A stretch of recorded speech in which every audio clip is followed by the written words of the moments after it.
Tu es en train de commettre une erreur monumentale et tu ne t'en rends même pas compte. Tu es assis en face d'elle, le silence s'installe, l'air devient lourd, presque électrique, et pourtant, tu hésites, tu analyses. Tu attends un signal clair, un panneau lumineux qui te dirait d'avancer. Mais pendant que tu calcules tes chances de réussite, elle est déjà en train de s'éloigner émotionnellement. Le stoïcien Sénèque disait que ce n'est pas parce que les choses sont difficiles que nous n'osons pas, c'est parce que nous n'osons pas qu'elles sont difficiles. Aujourd'hui, je vais te montrer que le langage du corps, et plus particulièrement celui de ses mains, est la clé finale d'une porte que tu as déjà le droit d'ouvrir. Si elle fait ces gestes précis, c'est qu'elle t'a déjà choisi dans son cœur et dans sa chair. Si tu ne l'embrasses pas maintenant, tu la perdras pour toujours, car l'indécision est le poison de l'attirance. Regarde ses mains. Oublie ces mots car les mots sont souvent un masque social que nous portons pour nous protéger. Ses mains, elles, ne savent pas mentir. Marian Rojas Estap, cette psychiatre de renom, nous explique souvent que notre corps réagit à l'ocytocine, l'hormone de l'attachement, bien avant que notre cerveau ne formule une pensée logique. Lorsque cette femme est en face de toi, elle entre dans une danse silencieuse. Si tu observes qu'elle expose ses poignets, qu'elle joue avec ses doigts ou qu'elle cherche à réduire l'espace entre vos mains sur la table, elle ne fait pas que bouger.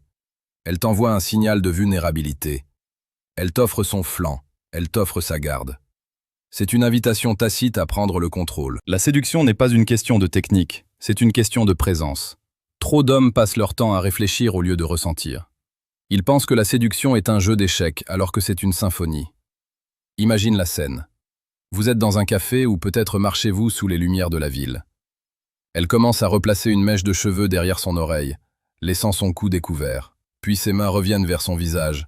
Elle effleure ses lèvres du bout des doigts en te regardant. Ce n'est pas un tic nerveux, c'est un transfert. Elle touche ses lèvres parce qu'elle meurt d'envie que ce soit les tiennes qui les touchent. Si tu restes là, figé par la peur du rejet, tu brises le charme. Tu lui prouves que tu n'as pas l'instinct nécessaire pour diriger la relation. Ici, sur la chaîne Stoïcisme d'Esprit, nous ne cherchons pas seulement à comprendre les femmes, nous cherchons à devenir des hommes d'action, des hommes qui comprennent la psychologie humaine pour mieux naviguer dans le chaos du monde. Nous publions chaque jour des vidéos sur la séduction la plus précieuse et la plus pertinente, car nous croyons que la maîtrise de soi commence par la maîtrise de ses interactions sociales. Abonne-toi maintenant pour ne rien manquer de cette quête vers l'excellence masculine. Revenons à ce moment crucial. Il existe un signe qui ne trompe jamais, un signe que Marian Rojas Estap lie directement à l'apaisement du système nerveux. Si elle commence à toucher des objets qui t'appartiennent, comme ton téléphone posé sur la table, ou si elle rapproche son verre du tien au point qu'il se touche, elle est en train de fusionner vos deux mondes. Ses mains cherchent une extension de toi, elles testent ton territoire. À ce stade, le doute n'a plus sa place. Le stoïcisme nous apprend que nous ne contrôlons pas les réactions des autres, mais nous contrôlons nos propres actions. Si elle t'envoie ces signaux et que tu ne réagis pas, tu agis contre la nature. Tu agis comme un homme qui a peur de la vie. Il y a une situation que beaucoup d'entre vous ont déjà vécue. Vous êtes en train de discuter, le ton est léger, et soudain, elle pose sa main sur ton bras, juste une seconde, pour souligner un point de sa phrase. Ce n'est pas un geste amical. Une femme qui n'est pas intéressée évitera tout contact physique superflu. Si elle initie le contact, elle a déjà franchi la barrière psychologique de l'intimité. Elle t'autorise à entrer dans son espace vital. C'est le moment où ton sang doit s'enflammer et ton esprit rester froid. C'est le moment où tu dois réduire la distance. Avant d'aller plus loin dans l'analyse de ces gestes hypnotiques, je t'invite à faire une pause. Si tu sens que tu manques de cette force intérieure pour passer à l'acte, si tu as peur de faire le mauvais choix, j'ai mis à ta disposition un outil puissant. Clique sur le deuxième lien en description pour télécharger le manuel brutal du séducteur stoïque. Ce livre n'est pas pour tout le monde. Il est pour ceux qui sont prêts à transformer leur peur en puissance et à ne plus jamais laisser passer une opportunité par simple hésitation. La psychologie nous dit que la main est le prolongement du cœur. Regarde comment elle manipule ses bijoux. Si elle fait tourner sa bague ou si elle tire doucement sur son collier en te fixant, elle canalise son excitation. Son corps est en état d'alerte positive. Elle attend l'impact. Souvent, l'homme attend un moment parfait qui n'existe pas. Il attend un silence absolu, une musique romantique, une lumière idéale. Mais la vie est brute. La séduction est un instant de courage pur dans un monde d'incertitude. Si elle pose ses mains à plat sur la table, les paumes vers le haut, c'est un signe d'ouverture totale. C'est la posture de celle qui accepte de recevoir. Pense à cette métaphore. La séduction est comme un feu de camp. Si tu n'ajoutes pas de bois quand la flamme vacille, le feu s'éteint et le froid s'installe. Ses gestes de main sont les brindilles qu'elle jette dans le feu pour te dire de souffler sur les braises.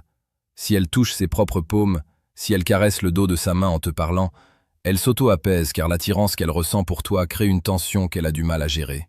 Elle a besoin que tu viennes rompre cette tension. Elle a besoin que tu sois l'homme qui prend la décision finale. L'échec n'est pas d'être rejeté. L'échec, c'est de rentrer chez soi et de se demander ce qui se serait passé si on avait osé. C'est cette torture mentale qui détruit l'homme. Le stoïcien ne craint pas le non, il craint l'inaction. Si elle fait ça avec ses mains, si elle cherche le contact, si elle caresse inconsciemment les objets autour d'elle, elle te crie son désir sans dire un mot. Embrasse-la. Pas avec précipitation, pas avec agressivité, mais avec la certitude tranquille de celui qui sait qu'il est à sa place. Il arrive aussi qu'elle utilise ses mains pour créer un pont. Elle pose son menton dans la paume de sa main, son regard plongé dans le tien, et son autre main s'approche de la tienne, sans la toucher, restant à quelques centimètres seulement. C'est une invitation à ce que tu combles le vide. Le vide est une opportunité. C'est là que se joue ton destin d'homme.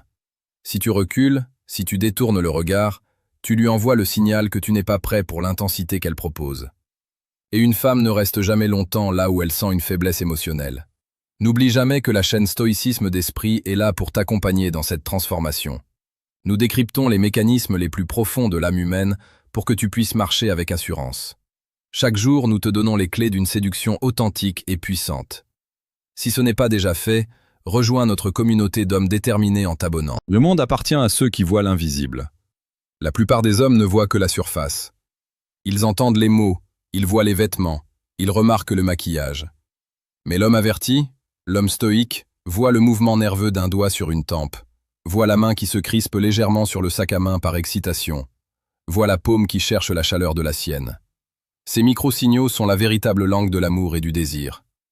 Marien Rojas Estap nous rappelle que l'émotion est une énergie en mouvement. Si cette énergie se manifeste dans ses mains, c'est qu'elle a déjà quitté son esprit pour devenir une réalité physique. Ne laisse pas la logique saboter ton instinct. Ton cerveau va te dire que c'est trop tôt, que tu vas tout gâcher, que tu as peut-être mal interprété. Mais ton instinct, celui qui vient du plus profond de tes ancêtres, c'est la vérité. Il sait que si elle a réduit la distance, si elle a orienté son corps vers toi et que ses mains sont actives et ouvertes, le contrat est déjà signé. Il ne manque que ton sceau. En conclusion, souviens-toi que chaque rencontre est une épreuve de caractère. La femme que tu as en face de toi ne cherche pas un analyste, elle cherche un homme qui saura lire entre les lignes. Elle cherche quelqu'un capable de comprendre ses silences et de répondre à ses appels cachés. Si elle joue avec ses mains, si elle les approche de toi, si elle les utilise pour souligner sa vulnérabilité, c'est le signal ultime. Ne cherche plus d'excuses. Ne cherche plus de raisons de différer. Le moment est là, fragile et puissant à la fois. Si tu n'agis pas, ce souvenir deviendra un regret. Si tu agis, il deviendra le début d'une histoire. Sois digne de l'opportunité qui t'est offerte. Sois courageux, sois présent. Et surtout, sois l'homme qu'elle a déjà choisi dans son silence. Fais-toi confiance, car elle te fait déjà confiance en t'ouvrant son espace sacré. Agis maintenant. Qu'as-tu ressenti la dernière fois que tu as laissé passer une telle occasion?